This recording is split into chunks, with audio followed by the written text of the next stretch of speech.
एक रात एक अरबी आदमी ने मुझे 5,000 रियाल देने की पेशकश की। मैं शादीशुदा थी।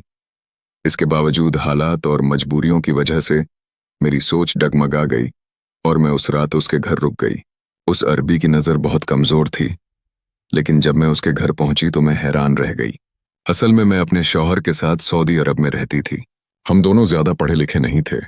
मेरे शौहर एक फैक्ट्री में काम करते थे, मगर पढ़ाई कम होने की वजह से उनकी तनख्वाह भी ज़्यादा नहीं थी।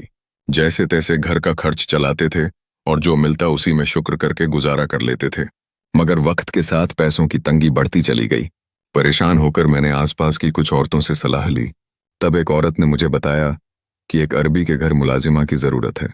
वहाँ खाना पकाने का काम था और उस घर में पहले से भी कुछ और औरतें काम करती थीं। मुझे बताया गया कि वहाँ सिर्फ बर्तन धोने का काम है।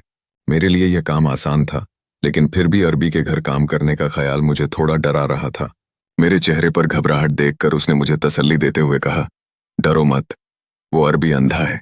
बेचारा पूरा दिन सोफे पर ही बैठा रहता है। उसकी बीवी को गुजरे भी काफी समय हो चुका है। उम्र भी अब ज्यादा हो गई है और इस उम्र में भला कौन उससे शादी करेगा। अगले दिन मैं दोबारा उसके पास गई और उसके साथ अरबी के घर चलने को तैयार हो गई। सच कहूं तो वह अरबी इंसान वाकई बहुत अच्छा था।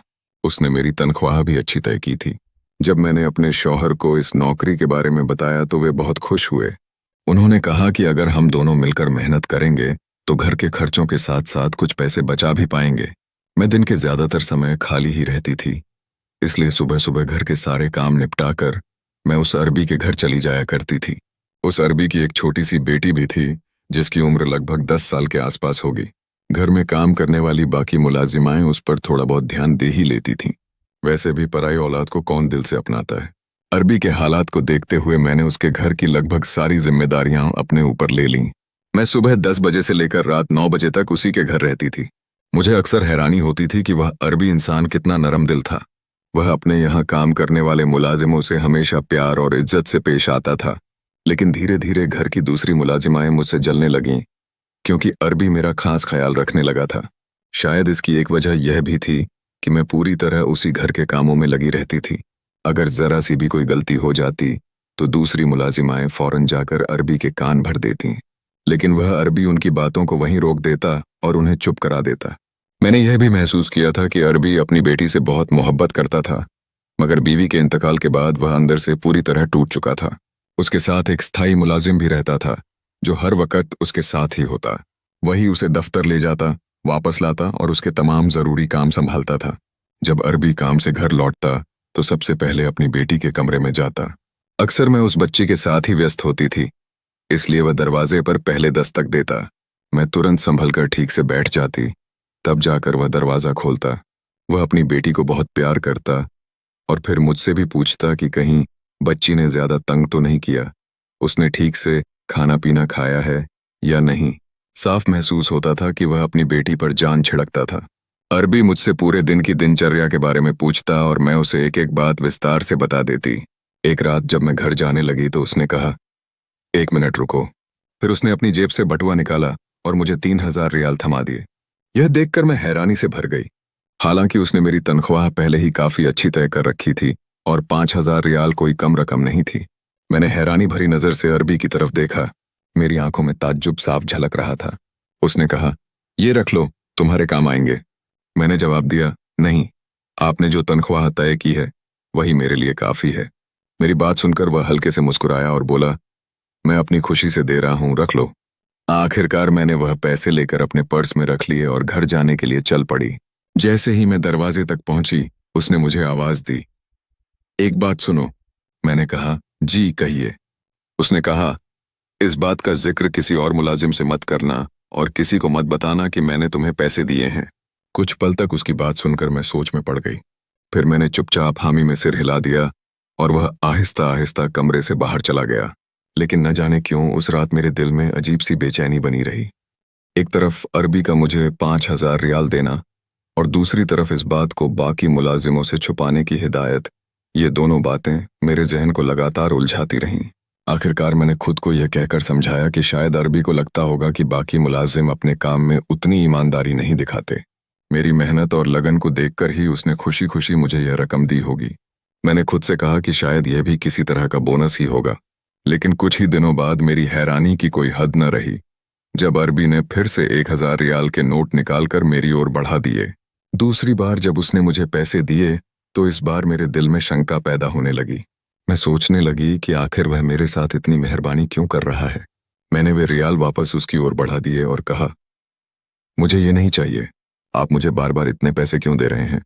यह कहते हुए मैंने फौरन अपनी चादर को ठीक कर लिया। उसने कहा, आप मेरी बेटी का बहुत ख्याल रखती हैं। मैंने जवाब दिया, यह तो मेरी ड्यूटी है, इसके बदले मुझे तनख्वाह मिलती है और उससे ज्यादा कुछ लेना मुझे ठीक नहीं लगता। आखिरकार उस दिन मैंने उससे कोई पैसे नहीं लिए और घर वापस आ गई। लेकिन अगले ही दिन जब मैं उसके घर पहुंची तो देखा कि वह अरबी उस दिन दफ्तर नहीं गया था। वह घर पर ही था और अपनी बेटी के पास बैठा हुआ था। मुझे देखते ही उसने कहा, आज आप देर से आई हैं, आपको पता है मेरी बेटी को बुखार चढ़ा हुआ है। जी, उसके लहजे में सख्ती भी थी और नाराजगी भी साफ झलक रही थी। घबराकर मैंने घड़ी की तरफ देखा और कहा, मैं तो हमेशा अपने तय वक्त पर ही आती हूँ, आज भी उसी समय पहुंची हूँ। इस पर वह बोला, मैं आपको इसी बात के पैसे देता था कि आप मेरी बेटी का ज्यादा ध्यान रखें। देखिए, सुबह से उसे बुखार है, उसकी माँ भी नहीं है जो उसकी देखभाल करे। इसी वजह से मैंने आपको स्थायी नौकरी पर रखा है ताकि काम के साथ साथ मेरी बेटी की सही तरह से परवरिश और देखभाल हो सके, वरना मुझे मुलाजिमों की कोई कमी नहीं है। गुप्त, उसने कहा, मैंने आपको इसलिए नहीं रखा कि आप 12-1 बजे तक आईं और मेरी बेटी बुखार में तड़पती रहे। और ये सुनते ही मैंने फौरन बच्ची को उससे लेकर अपने पास बिठा लिया। थोड़ी ही देर में ड्राइवर डॉक्टर को घर ले आया। तब मुझे अंदाजा हुआ कि अरबी के पास काफी दौलत है। तभी उसने डॉक्टर को घर बुला लिया था। डॉक्टर के जाने के बाद मैंने बच्ची को दवा पिलाई और उसके पास ही बिस्तर पर लेट गई, क्योंकि अरबी ने साफ ताकीद की थी कि जब तक बच्ची ठीक न हो जाए मैं घर न जाऊं। उस दिन मैंने बाकी सारे काम छोड़ दिए और पूरी तरह बच्ची की देखभाल में लग गई। पूरा दिन उसे संभालते संभालते मैं लगातार इधर उधर दौड़ती रही। कभी मैं उसे दवा पिलाती तो कभी नरम सा गजा बनाकर खिलाने की कोशिश करती, लेकिन बुखार की वजह से वह बहुत चिड़चिड़ी हो गई थी। आम दिनों में तो वह मेरी बात मान लेती थी, मगर उस दिन जैसे जानबूझकर तंग कर रही थी।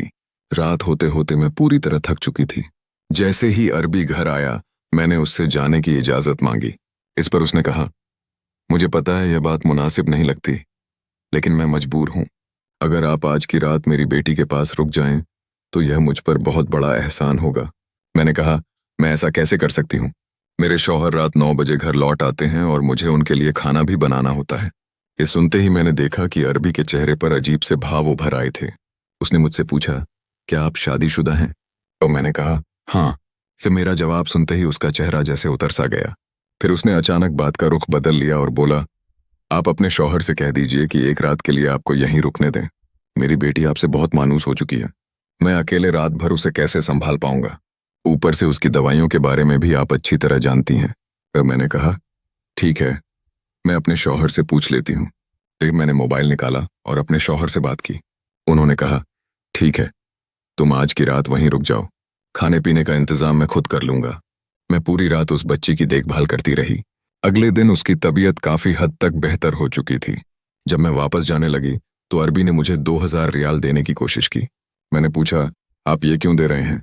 दी, उसने कहा, आपने मेरी बेटी को बहुत मुश्किल वक्त में संभाला है, इसका आपको पूरा हक है, इसलिए इनकार मत कीजिए। तो मैंने जवाब दिया, आप मेरी ममता को पैसों से क्यों तौल रहे हैं?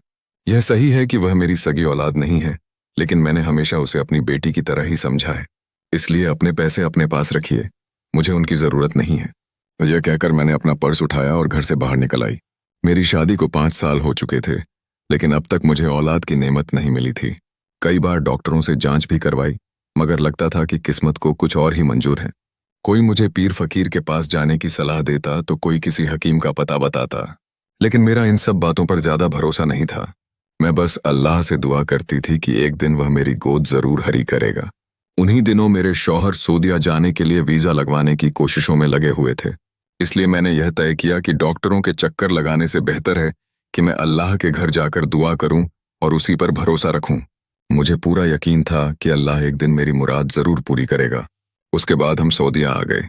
मेरे शौहर कई सालों से काम कर रहे थे, लेकिन हालात अब भी कुछ खास बेहतर नहीं थे। फिर भी मेरे दिल में यही ख्वाहिश थी कि अल्लाह मुझे औलाद की नेमत अता करे।